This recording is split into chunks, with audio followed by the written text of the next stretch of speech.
Hello, this is Bratt from Eurogamer, joined by Romain from Amplitude Studios. You're one of the co-founders and the creative director on the Endless games. Exactly. And this Endless Space is where it all began, right? Why did you want to come back to this game, and like what can you do with it now that you couldn't do back then, I guess? Well, the first thing is, when we first started Endless Space, we had no idea how to make a 4X, so we had to learn about making one. I think you guys got all right at that, you know? Okay, so they worked out better. You know, we kept learning a lot with Endless Legend after, and that's why when we've kind of finished Endless Legend, especially looking at the 4X from a different point of view, going like from space to medieval fantasy, it would be really nice to kind of go back and take some of these learnings back to Endless Space. Cool. Especially when you have like 60 people working at Amplitude instead of 2 at the beginning. Yeah, I imagine that helps. Yeah, so this is a demo that I've already seen once, but I think is a good introduction to some of the new stuff you're doing here, including a brand new race which will have been revealed by the time this video goes live. Yes, right? Yes, it is. I think more or less revealed. I don't know. I'm not following that, but yes, it's the Lumeris, which is the third faction we are revealing with Endless Space 2. Mm-hmm. It's a brand new faction actually in the Endless universe. It's a faction which is based around commerce, trading. They stayed on the planet for a very long time, and they were like, had a kind of structure around 4 families, like leading these people, making sure. I'm gonna butcher basically all the wonderful lore you've created. To me, they're sort of like the space mafia, like these important, influential families, commerce, trade, making money. And finding a new way to make money, which is dust. So yes. Totally, you could get this mafia vibe. Please don't tell your narrative director that I just said space mafia to describe them. It's a bit the idea. So no, they're cool guys, and the thing is, you can play them in different ways through the main story. And actually, you know what? I will show you a bit the introduction. Yep, sure. We can jump into that. And then the players will get a bit of feel of who they are. Well, I guess we won't talk all over this as. People want to hear this. Of the space mafia. Sure, the families have disagreements. That's why we have codes. To work together. You don't steal the fish from somebody else's plate. The second he walked in, I knew the kid was different. He'd take risks. Break the rules that tied my hands.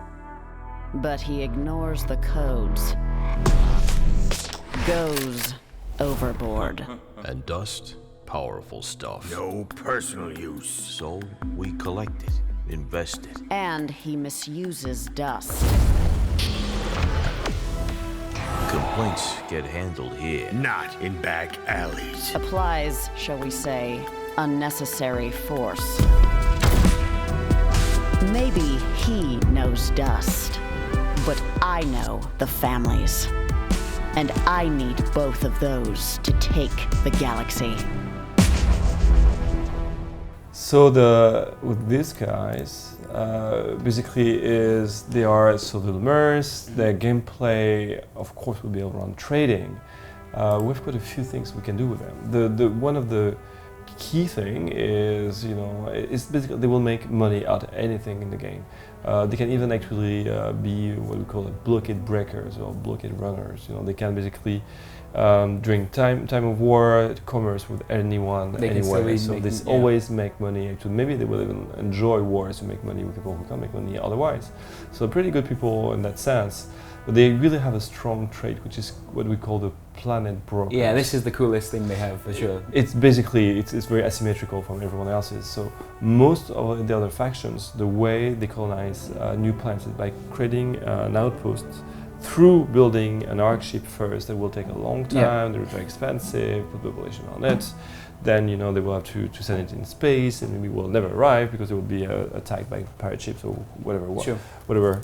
So with these guys, it's much easier. They basically, when they see a system that they like, they want to create an outpost. They just call from some private companies and say, you know what, I want you. That. Here's lots of money. Get it for me. So they do that, and it's instant. It just costs you dust. The good thing is with it is you could also, so you will need dust, so you could decide to just buy every once in a while a system just for you, or you could, if you want, try to buy systems close to your other players, your neighbors. That sounds like the most trolling tactic. So people in could the hate world. you for that. Yeah, you know? absolutely. Or they could love you if you decide to sell it back to them Sure. for profit, of course. Yeah, because if you're actually helping them out in terms of... you're helping them out, and they to- can keep their arc ship to do something else instead, Sure. or to colonize another planet. So you can make a lot of friends. It will be up to you to decide how to play it. Sometimes you have to do a bit of both, I guess. Mhm. You know, sometimes things are a bit more grayish. So that's basically the main ways of doing the gameplay. But what will Well, actually, I think one of the coolest things about your approach to faction design is how just completely and utterly different they all are. Like that on its own sounds like an absolute nightmare to think about in terms of balance, particularly in the multiplayer, to make sure it doesn't get too out of I can't hand. promise you that on the first day of early access will be purely balanced, you know. But it will be fun to find ways to win with them, you know, in different ways, you know.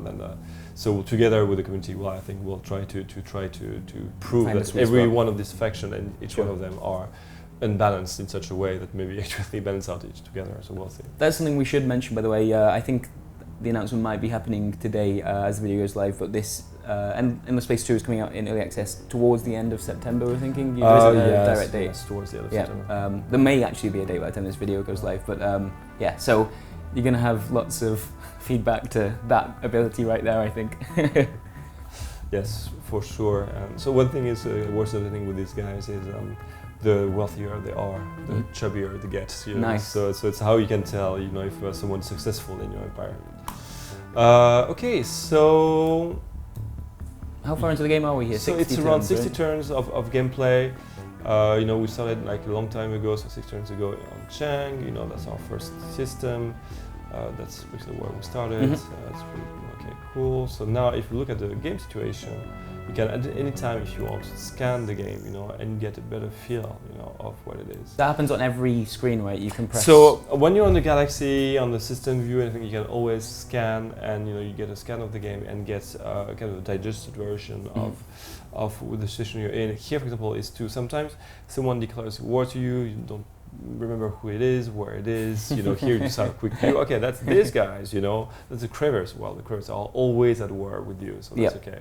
That's here, you have the Sophons, you can see actually this is their, you know, capital city or planet, and that's all the systems, you know, connected to it with their population linked to them. So here we have the Vodiani, which is the next faction we'll discuss. So the idea behind having this as a separate screen is that you still want to give all that information to players, but not necessarily clutter.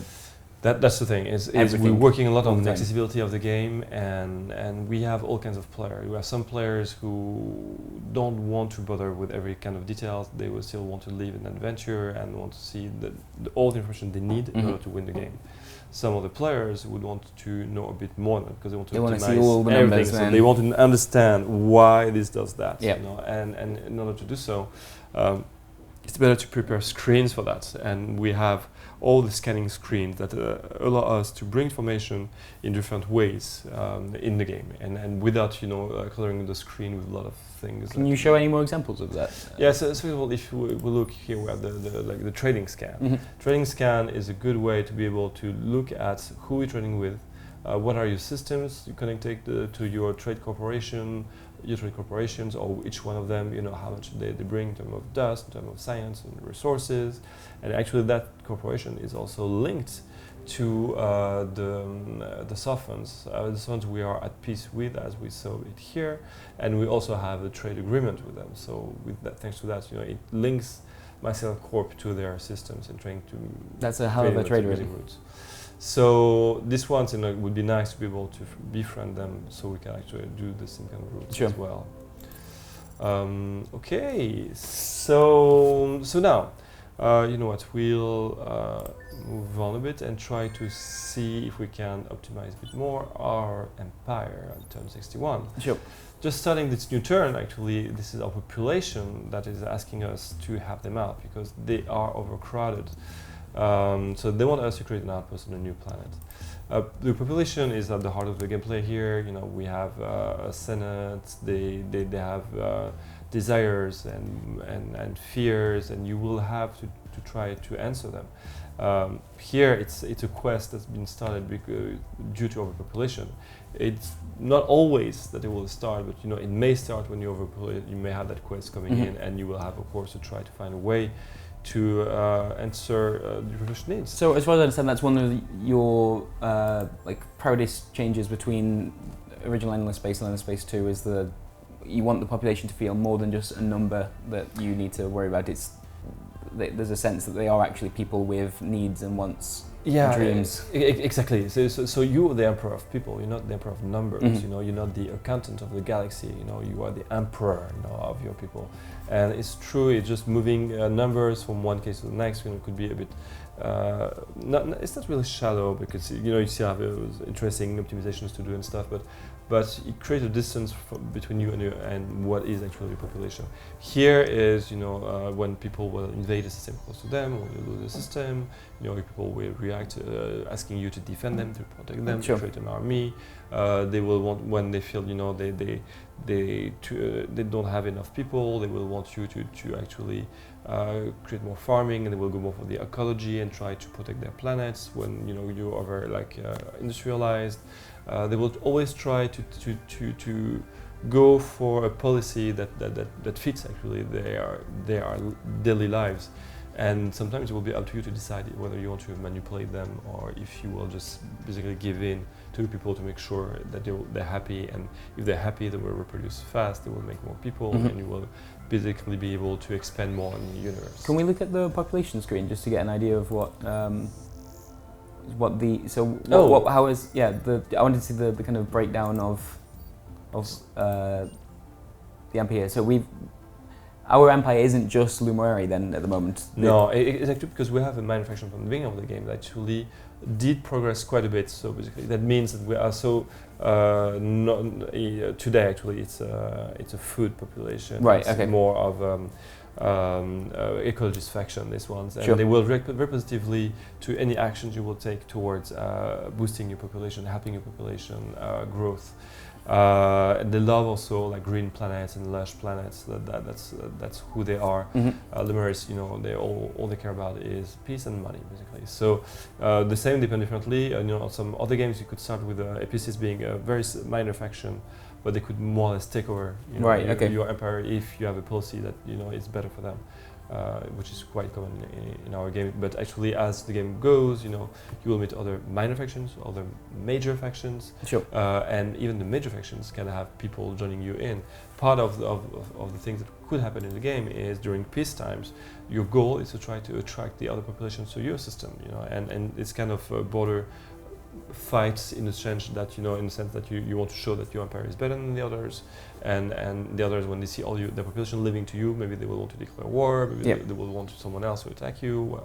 That's always getting to the situation where it's all about gathering all that. Clearly, there's going to be some issues. So I guess so your set at the moment, most of your people are pacifists, and if you end up bringing in another species or another faction with kind of a more militaristic outlook. So that's why we have to try to befriend everyone we can and to try to make sure they want to stay friends with us because we have that great power with the Outpost, or simply because we can make amazing trade treaties with them that nobody else can. The thing is, some people in the galaxy, as we've seen on the previous screen, that was the Cravers, they are always at war with everyone. They can't make peace, so you never know when they will attack, because they will attack one day or another, simply because they don't have the choice, else they simply die if they don't attack. Right. So it will be, but right now we can, make a lot of money with our neighbors, other neighbors, and probably it will help us, and we need to be peaceful. We need to be pacifist, because by being pacifist, it is the best system for us to pass the best laws for trading income. Got it. Go on. Here, our people asked, for help, because they are overcrowded. If you scan the system, you can see that each one of these planets is orange isn't great. So all in red, overpopulation. So we need that. So in that same screen, you can see the world population are helping a lot to your planets, and you can see as well actually how they became pacifists and how they become actually That's ecologists. Cool. And that will last throughout the entire game. You'll see your timeline. You see that evolving, and at any moment you see the most important factors that led to that situation. So right now we are still pacifist, but when you see in the Senate, we are actually mostly we are even more of pacifists. Yeah. So that means that actually the ecologist party is improving and progressing. Probably because we have other systems, but it's probable. Before the election, which is every 20 turns, there's a survey that gives you an idea of the parties that are rising, and you can try to, if you want, cheat the elections or encourage the people to vote one in a sense or another. So it will be quite costly. What's the outcome of the election? Basically, the outcome will just define a new Senate, and that will try to represent your population in the empire by what they think, and so the more support you have of one policy, the stronger the laws you will have access to. But if you have access to different, you can have up to 3 parties in your Senate, and that could also give you a wider range of options, maybe not as powerful, but more varied and maybe more adapted to things you can do. But anyway, right now we don't really need to pass a law, but people want us to expand. So that's the latest system that we explored.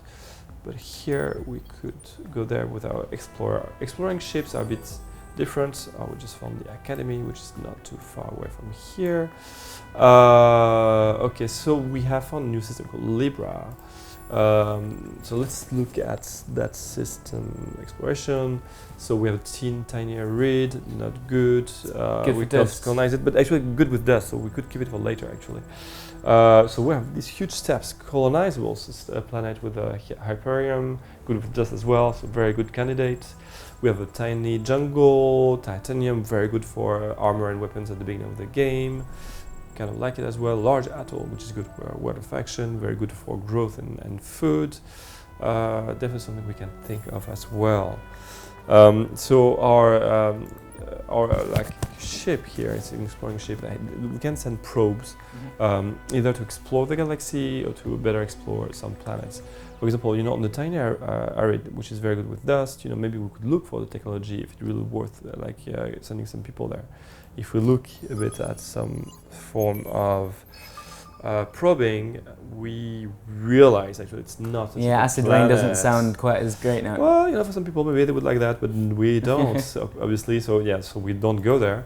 So we just stop looking at this one, or we can wait for later, maybe to better see. But anyway, right now, no way.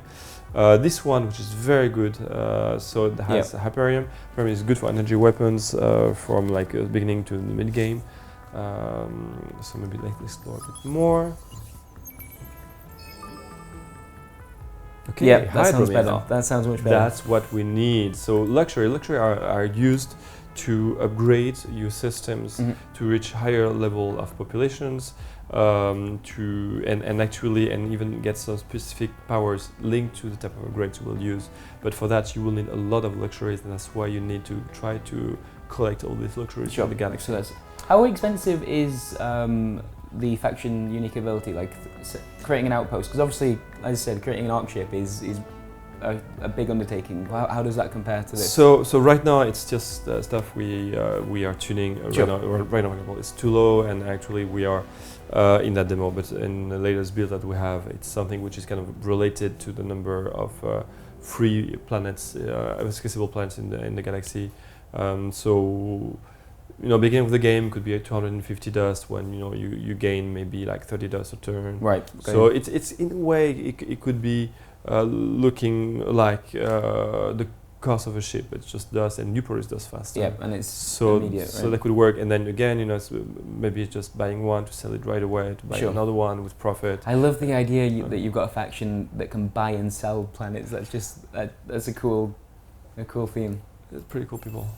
So now we colonize this one by buying it. So it's an outpost, right? The outpost is the first step of creating a colony. It's not a colony yet. It's just maybe 100 people preparing colonization, already exploiting some of the resources. So you will get Hyperium and Hydromia from that planet already. But you won't own the system until it's a colony. Exactly. It needs to become a colony first. So for that, it needs to please your colonists. Or else, they will not come very quickly to this one, Or you can, if you want, maybe spend some dust to Mhm. make it something that is really worth it. So of course, for the sake of the demo, it was cheap and it comes fast, but doesn't have to be that fast. Sure. Okay, so now we have our first system outpost. So we can move on to the next turn. We get more population, which is perfect. Yep. And what? So here, actually, we have a Craver. So remember, the Cravers are just close to us. Yeah. So they're right here now. Okay, let's look The again. inevitable Craver attack. So we just attack, on the frontier right Mhm. here, and they just invade simply because they don't know any better diplomacy. So they're saying already that land troops because I didn't have a fleet to defend Sure. there. So what I'll do is, okay, they have a lot of troops, and each one of them are really strong. They are kind of the Sardaukars, of the galaxy. So and we have just normal troops, pretty advanced. I have tanks, but don't have that many, not as good Sure. fighters. So I have three possible issues. I can say surrender. Why would I surrender? Well, if we consider that our people are the most valuable resource that we have, we may want to save them because we want to come back, and save them later. So don't worry, they will not fight for the enemy right away. They will take time for them to be assimilated to the Craver's empire, maybe giving us enough chance to come and save them. We could simply say, what, we'll mobilize all our troops and militias that we have, and we'll fight. It will take a little toll on our population, but it will do the maximum damage right away in the enemy troops. Or simply we could say, what, the normal fighting is not the right way to go, but I will not surrender, we will not give up, we will fight until the last one. So you're asking all your population to fight until the bitter end. I'm guessing that the risk involved in that is losing a lot of population. You in the will process. lose a lot of population because they will fight and Mhm. fight and fight. So for every turn, so they will try to delay the invasion over one turn. So maybe it could last 2 turns, maybe 3 turns, maybe more. And each time, population Yeah. is dropping, and they will do that until they more or less no more of them. Like there will be a few left, but that's it.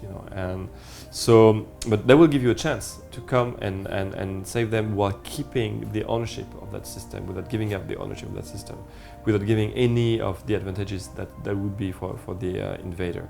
So it's not their base, it stays your base all along. Mhm. So it seems like protect system is sometimes the preferred choice, but the other two are sort Well, of in extremes. that case, for I when- don't have that many troops, so at least I can use my local troops here to fight, and maybe when I come back, they will be easier to attack, just worn out a bit. So okay, let's fight. So they do have a lot of troops. Okay. So they went for preemptive bombing. They also have You choices. just seem to have lost a lot of your tanks. Yes, they went so far for my tanks, for my infantry, losing population as well. Probably did kill some of the troops during the bombing as well, but they don't really care Sure. about that, do they? Yeah.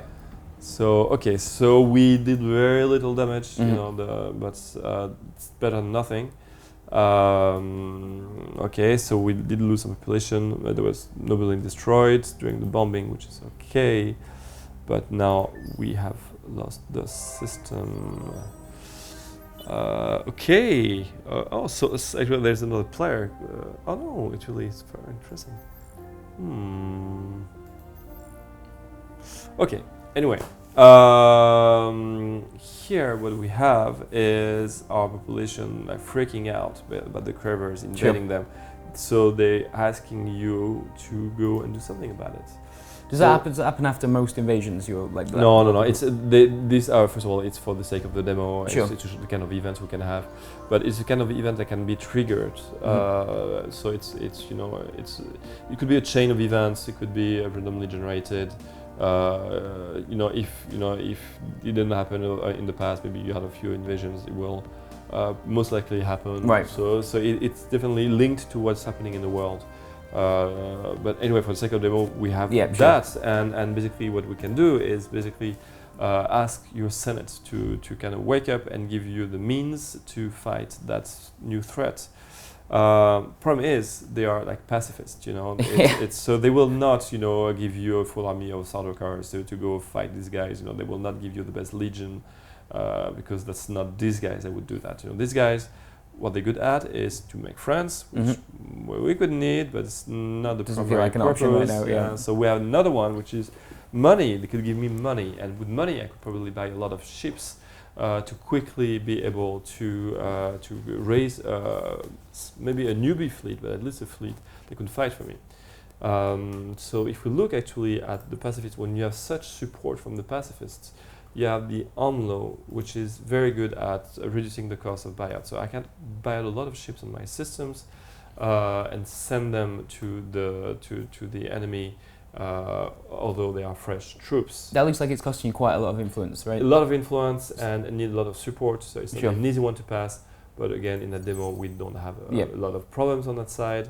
We have, you know, our hero, who's actually the leader of the pacifist, and he's also very influential towards the pacifist. Anyway, here now we have that new law. We'll go on our system.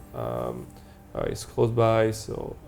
But we don't care because we're going simply to buy the ships, and This is the advantage of playing a faction that specializes in having loads of money. exactly. So right now, you know, I'll just mess.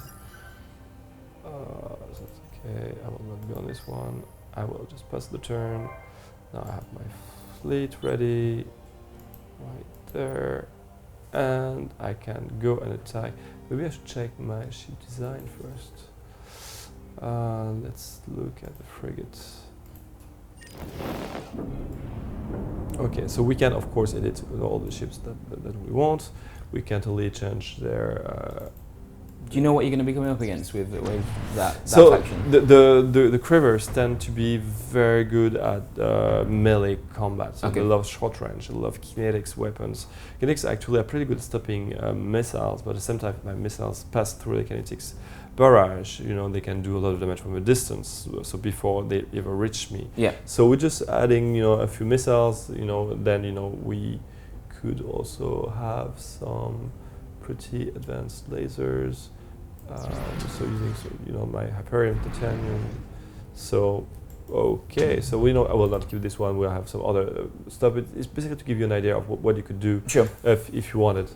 Okay, so let's go. Right, can I just say, I've seen this demo before. This bit right here is my favorite bit. Not just because it's a big space battle, but because of the way that you present it. Cool. So if you look at actually at the battle, it's true that, you know, all of that is like kind of the pinnacle of your strategy. You know, I mean, it's a space opera. You want to live these space battles. You know, it will be a moment like that you should remember. It's beautiful. It's in space. You know, you have explosions, lasers. You know, I mean, it's a show. You know, but Sure. at the same time, you are not a spectator. You are the emperor. You know, you want to decide. Why you win, or if you lose, you want to understand why you lost. You know, and it should be according to your poor decisions why you lost, or according to your wonderful decisions. this if is you want the chance to pick your formation, and also on the right hand side, it looks like you can. So here we see These are possible formations. Yes, exactly. They are linked to. So right now we call it arena, but it's basically. It's where you fight your different maps according to the type of fight. It could be in an asteroid field, it could be close to a planet, it could be offensive, defensive. Mm-hmm. So right now we have one which is very simple. There's no obstacles, nothing Sure. particular. That's just creating some kind of simple kind of formations. You know, and each one of them will have their own advantage. We're still tuning that, so don't pay attention to the bonuses that you have at the moment. But what's interesting is what kind of direction you want to give. So right now, what we want to do is to try to, if the enemy tend to go like you know, close range to me, you know.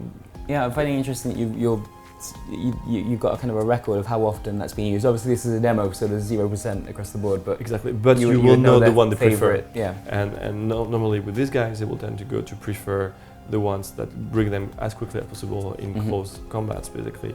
And for them, you want to make sure you will be prepared for that. This one, which is pretty good, so I'm keeping, you know, my 2 flotillas close by, and actually could maybe try to attack together this one flotilla, or maybe even encircle it. So we'll go for this one. We'll see the one they will take. And what we're about to see now is all in real time, right? This isn't. It's all real-time competition, depending on what kind of ships, modules. Because it looks like it's a scripted cutscene that you've created, but this is actually the game figuring out what is going on and representing it's the game simulation. If you were to skip the battle and to pre-compute it, it will be exactly the same computations. So that's why it won't be instant. But you will see the same result. Here, the good thing is, as the game goes, so right now, actually, what we see with our strategy is like we are attacking that fleet from the two sides.